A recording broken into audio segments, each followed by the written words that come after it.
Eshima, votre magazine qui bat au rythme de l'actualité. Retrouvez la nouvelle édition. Exclusivité. 60 ans après l'indépendance, État de droit sous le leadership de Félix-Antoine Tshisekedi. Le 5e président de la RDC s'est jeté dans un combat sans merci pour l'instauration de l'État des droits. Contre vents et marées, Fachi Béton décide d'en finir avec une politique d'impunité, la gratuité de l'enseignement de base, l'amélioration des relations diplomatiques, la sacralisation du Conseil des ministres, l'indépendance de la justice, le redressement de la RDC, focus au Katanga. Le gouverneur Jacques Kiaboula construit les routes du Haut-Katanga pour relever le défi du social et du développement. Le but est d'inonder Lubumbashi et les autres centres urbains de produits agricoles tout en baissant leurs prix. Découverte, nommé directeur général Barnabé Mouakadi veut rendre la DGI plus performante. Dossier Eshima, l'église s'éloigne du milieu du village. Interview, porteur d'espoir dans la lutte contre Covid-19 grâce à l'Artemisia, le docteur Jérôme Mouniangui juge son expérience en RDC. Loi des finances publiques 2020. Le VPM Jambo de Mayo atteint ses objectifs. Économie, jusqu'où ira les francs congolais? Retrouvez l'intégralité du magazine Eshima dans les kiosques. Eshima Magazine, un nouveau standard d'information. C'est viva! Viva! Naokite, Matal Sous. IDP, c'est viva! Viva! Parti au pouvoir. Viva! Viva! Tolobate. Topanzate. Awa nazoe bisayo politique comme elle est. Nazoe bisayo na parti politique ya Madidi comme on peut simboa abo. Madidi basalaka ba député mibale na Assemblée nationale. Toloba. Topanza. Lelo nazoe bisayo Mike Mukebai. Oyo abandaki kotelemela pouvoir ya Fachibe. Les lois changera ta salinine. Mike Mukabai a sali déclaration le bialo. Na IDPC. IDPC viva. Donc obete la bino masolo. Comment est-ce que député oyo asalaka ya parti politique ya Madidi na Assemblée nationale mukolo ya dimanche tous les députés à Ville Kinshasa bakendaki kokutana na Fachibe basolola kini parce que Fachi ayebisi bango boye ndenge ezali wana porte ya majorité parlementaire ya majorité présidentielle eza polé IDPS viva mutu akozala na bosenga ya koya na IDPS porte eza ouvertement eza grandement ouverte IDPS viva ya mutu nyonso aya adhérende tombola loboko kangaba tokoyebisa bino point de presse ya Matata Mpo yon lelo asali point de presse alobi ni parce que biso tozobeta actualité du jour boete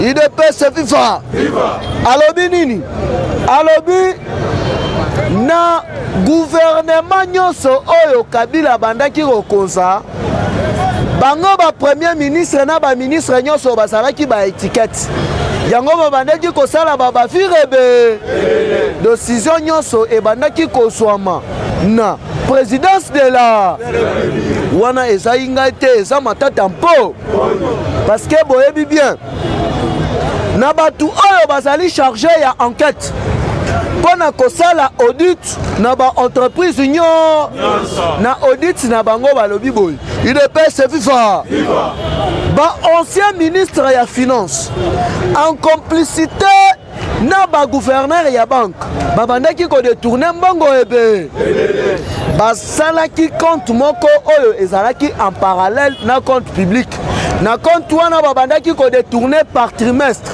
donc après 3 mois 90 milliards de francs congolais. Alors que 90 milliards de francs congolais, ça vaut 400 millions de dollars américains. Wana na RDC, IDPS viva. Alors que Fachi, na réunion azalaki na yango à huis clos, na ba inspecteur nyonso ya finance, ayebisaki bango na mbongo oyo bino boko ramener na caisse à l'état. Tout le inspecteur ya finance akobanda kozala na droit. Il y a 20 pour. Mais pas seulement ça. UDPS viva. Parti au pouvoir viva. Mais pas seulement ça. Ba inspecteur ya finance, bazali ba contrôleur, oyo bazo contrôler ba institution nyonso ya RD. Parce que quand on parle des institutions, tozo mona ba entreprise y aller. Tozo mona banque centrale parce que elles ont institut. Na kati ya République démocratique du Congo. UDPS viva. Ba contrôleur oyo bazo contrôler ba entreprise nyonso ya RDC. Bazali peut contrôler. Fatia sali structure moko ya ba superviseur. Oyo bazo contrôler ba contrôleur. Betelana fatia mabo makasi. IDPS viva. Et là ko motiver les sous fatia makasi to communauté internationale ezalini. Notre chef de l'État selon statistiques, il y a magazine Forbes, il y a américain Fachi Azali le président. Il y a monde le plus pauvre à battre record, c'est du jamais vu. Dans une année, notre président africain a continué à pouvoir prêter serment après un mois. Na compte na yeba million ebe. Mais jusque là, Fatina nous a attendre $1 million na compte na ye. Mais quand même eba million ebe. Betelana nous Fatima bo makas. IDPS viva. Yango Boyoki, ministre, ton secrétaire, il y a économie. Il y a États-Unis dans non, numéro 1, il y a Bretton Woods. Oh, ezali institution mondiale. Et travailler en parallèle dans la Banque mondiale. Balobi boye, Tshisekedi atasoki a 200 milliards de dollars. Bakope ça y ya. Bamona ba président sérieux, mais oyo aza sérieux koleka monde mobile. Betela Fatima bo makas. IDPS viva. Alors lelo na actualité na biso politique, donc on synthétiser pour Moutounyoso à retenir l'essentiel. Mais avant de synthétiser, na kobandana nous na sommaire, il faut te répondre. Martin m'a dit ma aventurier mouné aya Congo na développé yo ebiche bango papa na ena atanga wa bandeko na ebana IDPS viva l'air to ko répondre Madidi parce que autre fois na ebisa kibino keno ba monaki Madidi na hôtel na monga fula na nemi mwila mais lelo Madidi bakutani na pasteur wana asali déclaration ba de situer chef de l'État ba ko de situer chef de l'État ndenge nini parce que ye moko fachi aza institut faut que de o de situer fachi faut que na kuko alors que mutu azo sala intérim ya cour constitutionnel na minute oyo azali nommé par Fachibe azali procureur azali juge près de la cour constitutionnelle était là Fatima bo makasi nazo ebisa bino Kabila pe mati awa je vous dis le 31 oyo Fatina était signé azokende kosala ni na cortège na ye azokende na 4 pasteurs Congo place bakopona pasteur moko oyo akozala président yase na kati na bango wana pasteur Pascal Muku yebe fibo na fi IDPS viva tombola na boko ngaba. Alors, là, tu peux répondre à nous, Madidi. Il faut que non, tu peux Sabino nous, bah propos ya Mike Mukeba. Tu peux Sabino bah propos ya Jean-Claude Fouemba. Parce que bah toi na bah là qui bah tu y a l'amour. Bah monini, ils ont compris que Fachi c'est leur frère Congo. Fachi nani oyo Madidi aya Congo na développé. Chez Bango toyebi yango, yo yebi papa Bango. Top Congo a chambongo ebele a Angers. Alobi batangela ye kombo ya papa ya Madi. Na papa na mama na ba lekina. Atangela wa auta wa soki oza mutu ya lamuka awa okosala ave. IDPS viva. L'air de sa droit y a réponse.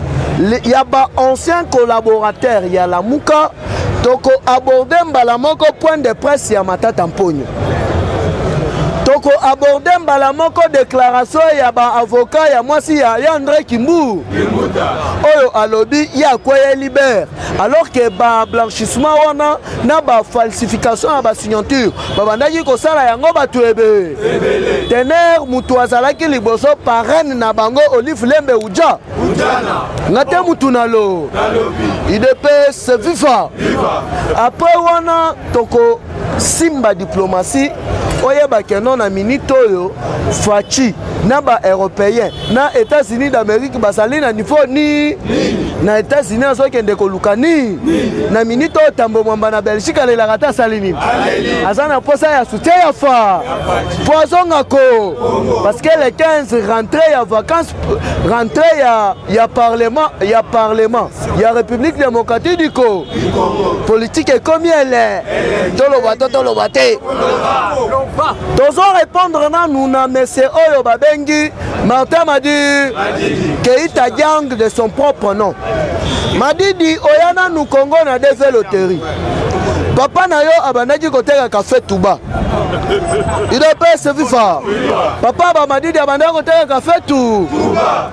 Na Congo Dieu merci na Mobutu oyo apesa bango nationalité zaïroise parce que abengisa ba africain nyonso vivant en RDC ba participer na conférence nationale souveraine place oyo Madidi azuela nationalité na zaïroise yango wa IDPS viva okoma congolais banda mu colonie to bandaki koyebisa bino awa keno Madidi banda kala Kalombo abandaki koloba awa Francis Kalombo soli alobi Madidi azokosa biso na ye tosalaka na ye na bareunion nyonso ya pepe bango na Vital Kamerhe awa nazoyebisa yo permanence oyo Madidi aza nango awa en face ya stade de Martyrs IDPS viva po abandaki azalaki locataire ya Pascal Muku na alobi bon yo ndenge ozotelemela chef de l'état allez lungu na ndekuna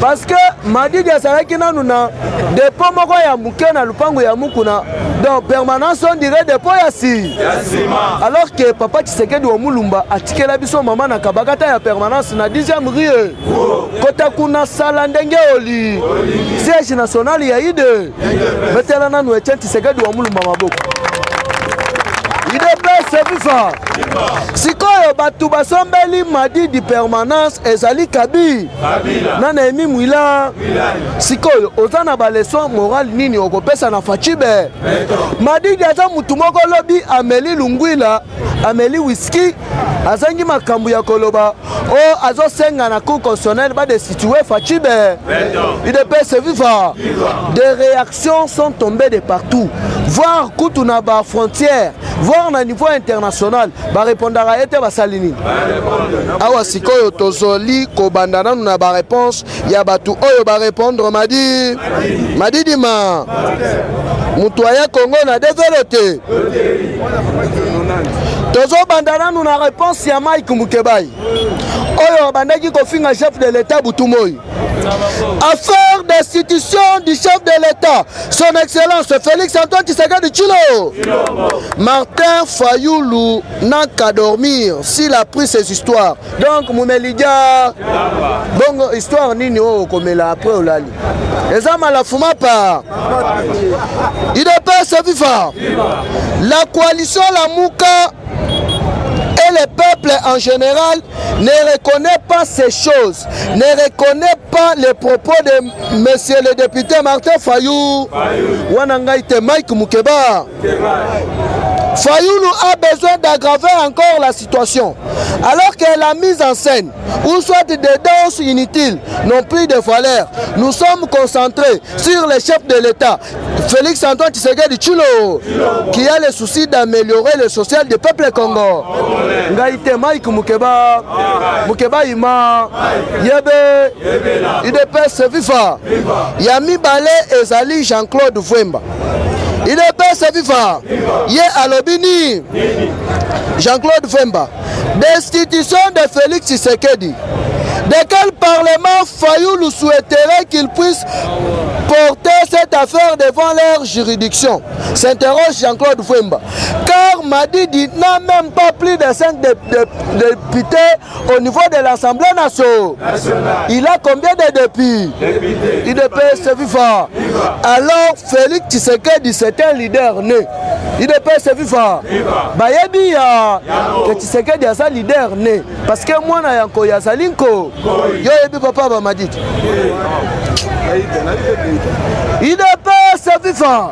Madidi asalaka yaya ya Lukongo. Madidi yaya ya Lukongo. Gardien ya fi. Atike la biso makele. Tombola loboko kangaba. IDPS FIFA. Alors il y a tant que asali impoli toko tenga melaye ande. Soki oza mutu ya lamuka awa na yebisio okosala ave. Mitalio. Madidi yaya c'est le parlement debout. C'est le parlement debout. Le parlementaire debout. Il y a la mouka. Il y a parti à Madidi. C'est la grave de Basalini. Oh, Basal Lukambong. Les besoins de télémaga. Bah, c'est Abissomong. Il ne peut se FIFA. Ah, je vous dis. Des missions na FCC en cascade. Batunyon soba komi ko lukaba longwa FC. Total aboye Christian Mwanda Somba. Mwana ya le fait Mwando Simba. Alongwa kalamuka ta salini. Nakashe. Total aboye Marcelin Chicha. Onga pe na FCC na zomo na eloko. Toyebise papa komeka kutu konyata awa. Osali muyibi mune. Assassin ya Katumbe mwa. IDPS FIFA. Parce que bango na matata mponyo na Kabila bango batu baboma Katumbe mwaki. Katumbe mwaki adayate. IDPS FIFA. Basa ba criminel mine. Tombola loboko kanga ba. Awa sikoyo na minito yo tozoko tambala moko na maye matali point de presse ya matata mponyo boye to boye te tolo bate mais avant toko mananu na point de presse ya matata mponyo tikanga na yebisa bino propos ya député ya ECD parti politique ya Madi Blaise Muniz alobi nini monsieur chers collègues députés, Martin Fayou, il me demande des explications. De quelles explications me parle-t-il? Car je me suis rencontré avec le véritable chef de l'État. IDPS FIFA. Il n'est plus temps de se distraire. Il n'y a qu'un seul chef de l'État au Congo. Mettez la Fatima Bo Makas Papa. Madidi Azalindo Moulo IDPS FIFA. Mais oyo mutute balobi ba Camerounais basalaka bongo. Ba Camerounais basalaka bongo. IDPS FIFA. Wana eza réponse ya BC Blaise oyo azale député ya Sutukala. Point de presse ya Matata Mponyo. Le sénateur Matata Mponyo Augustin. Mon gouvernement n'était que téléspectateur. Mon gouvernement n'était que téléspectateur. Toutes les grandes décisions étaient prises par la présidence, y compris certains gros contrats liés au développement du pays. IDPS FIFA.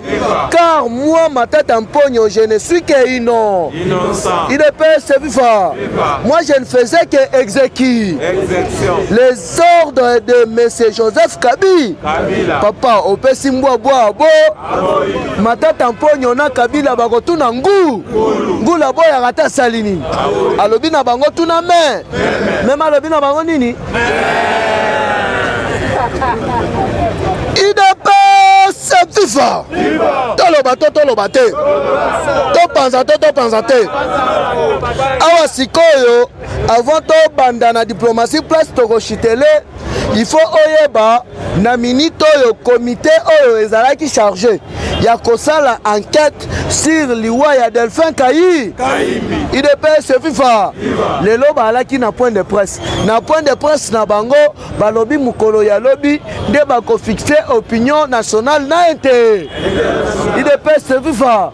Parce que boyebi bien neve ya Delphin Kayindi na mwasi na ye umukama na minito babimisi ba secret be mutu abomi Delphin Kayimbi eza Joseph Kabila na John Numbi IDPS FIFA approuvé ba affirmation oyo approuvé par Amisi Tango fort toloba te osobanga tombola na baganga ba tala po kanga mwana koli azali parlementaire de po kanganga il faut enlever nga immunité parlement siko po enlever nga immunité parlementaire il faut comme la fachibe tombola loboko kanga ba tokobanga eloko tokoloba nyo Kabila roi Azarias roi IDPS FIFA est-ce que mutakobangisa biso azali vérité bebisaka bilamba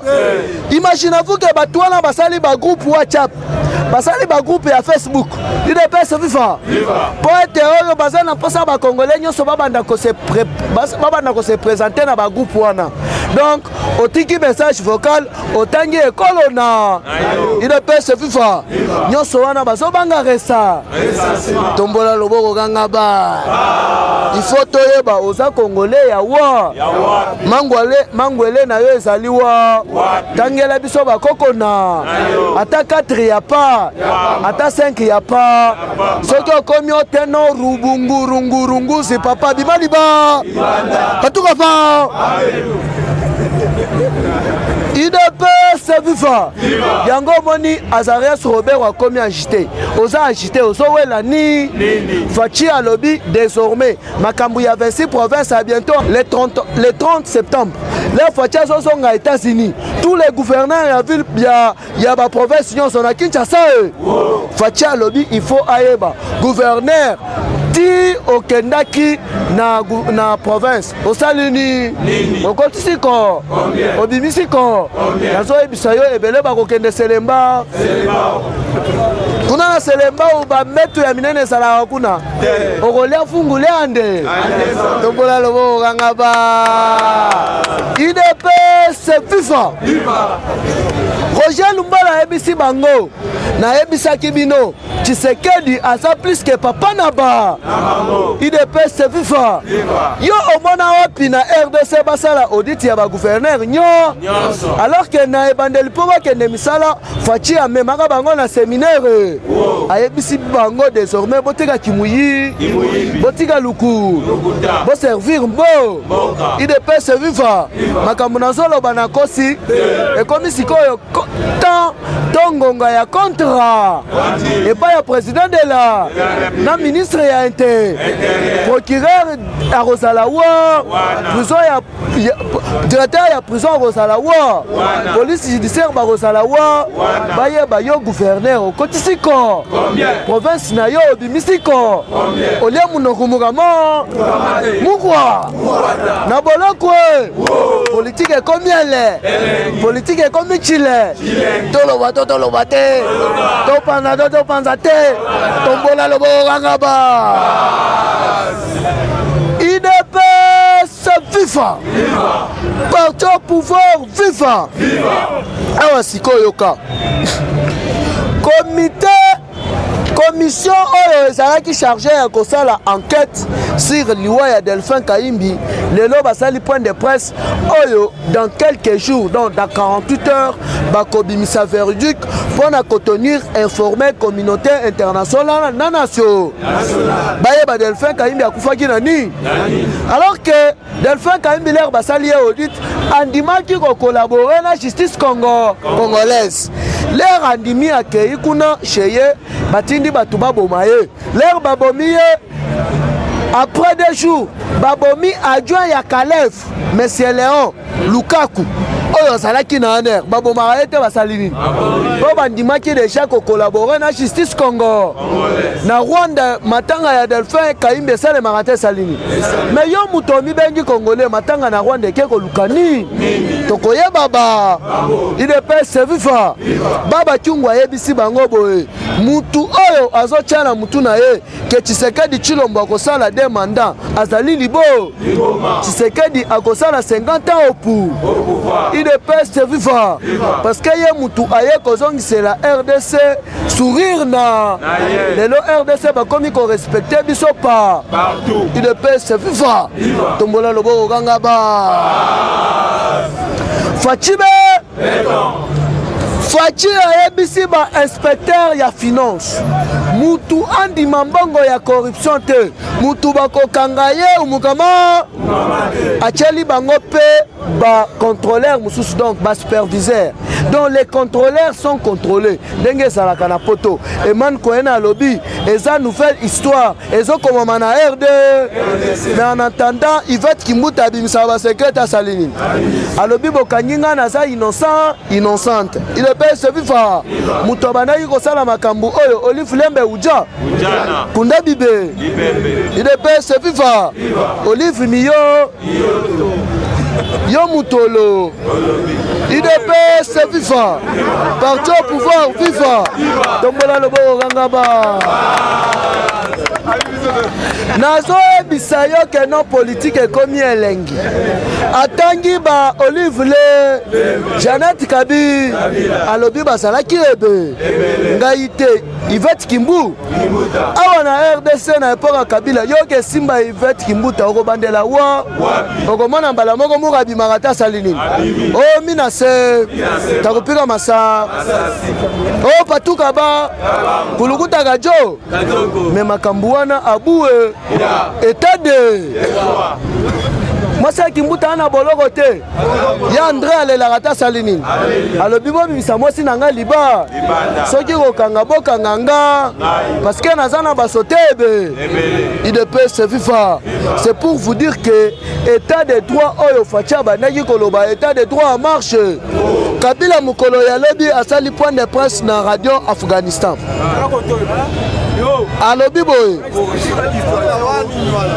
alingi te tika wana mutu na biso UDPS viva parti au pouvoir viva tombola lobo kanga bas Kabila sali point de presse lobi alobi na batu na ye nyonso mutu ata moko atambola lisusu na kombo na ye mutu ata moko ayela ye makambu ya Rosar Malonda batika Fachi chef de l'état asala makambu na awa siko place tokoshitele na diploma toloba te awa nazo UDPS viva yazolo bana megaphone te azolo bakana muno azolo bana megaphone te azolo bana muno ukole pe kozongisa UDPS viva UDPS viva bazi wileri viva lubanza nyumba na nyumba ndaku na ndaku hizo na hizo UDPS viva awa siko comprendre que tout va se jouer na 9e mois. Na 9e mois awa eza rentré ya vacances parlement. Na 9e awa eza temps oyo Fachi a nommé 5 juges ya cour corps. Basalaka 3 mais États-Unis a le bien nommé 5 parce que bango basalaka ba dictateur en même temps ba demo.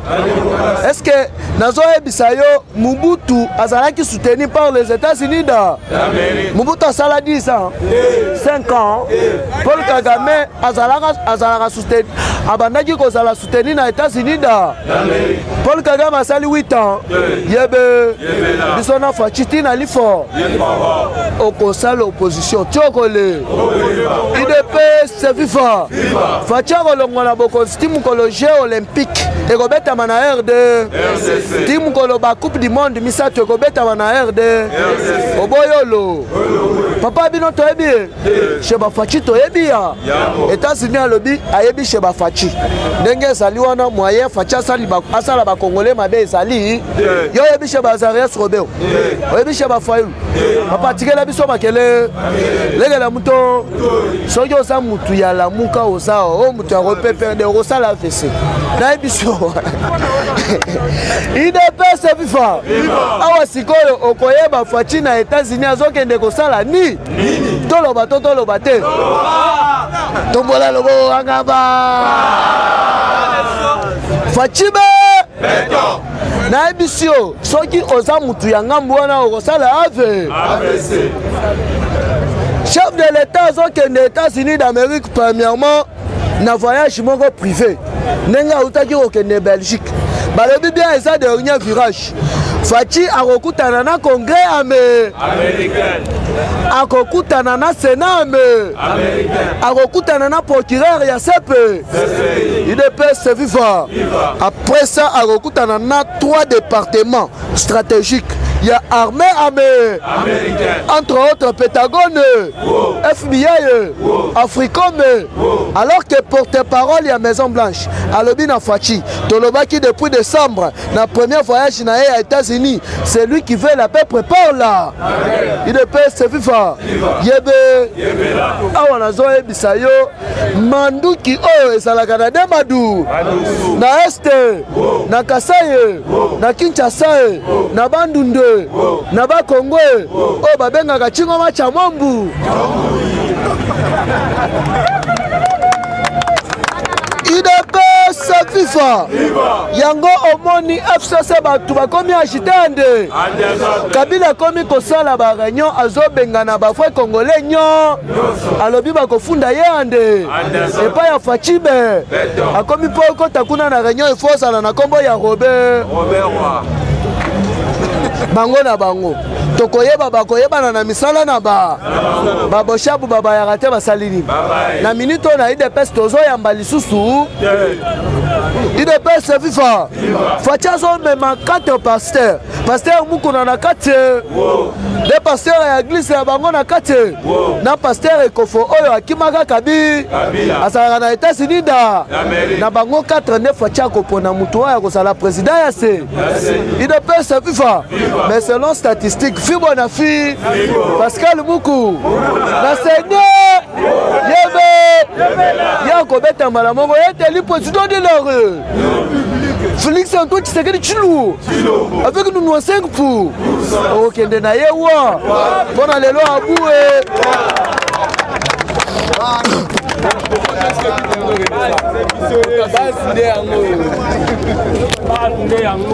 yebisa malidi yebisa malidi lobazana na balimite yebi a débordé kanga totiena makala tolenga bende mandefu identité ezate kanga totiena makala liwileri ne place fani place base ne fani biso ne makamo awa ne place to clôturer donc ye Kabila okende tozongisa na mboka na epoke photo ya Mafati Fayulu oza lisusu opposante tika na opposition rejoindre biso Fayulu lokotie beton yo Fati Fayulu message Fayulu a changé malo message nanga eza très important pour na Martin Fayulu identité ebanité kende FCC se positionner pour yeba moko ma déclaration na il faut être na limite tozo biso Fayulu faut être na ba limite mais j'avais le dae o dae pe li fait le mal moko Fati beton.